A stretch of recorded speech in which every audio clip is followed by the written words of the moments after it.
Аз съм майка на 2 деца и повярвайте ми, след втората бременност и второто детенце, ми беше адски трудно да се отърва от излишните килограми.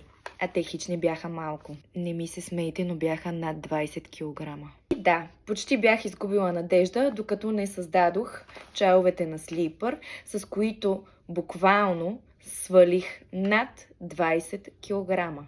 Комбинирах чаят с хранителен режим, лек, не крайна диета и малко физическа активност. Резултатите дойдоха за 1 месец. Затова и винаги говоря толкова уверено за продуктите си, защото зад този бранд, който създадох, всъщност стои една кауза, а каузата ми е да накарам и другите жени да се чувстват отново уверени след едни такива моменти, които могат да те разклатят не само на емоционално, на физическо ниво, могат да смъкнат самочувствието ти до ниво, в което не си представяла, че някога ще паднеш. Но има изход от всяка една ситуация и аз съм решила да ви помогна в тази борбата с килограмите.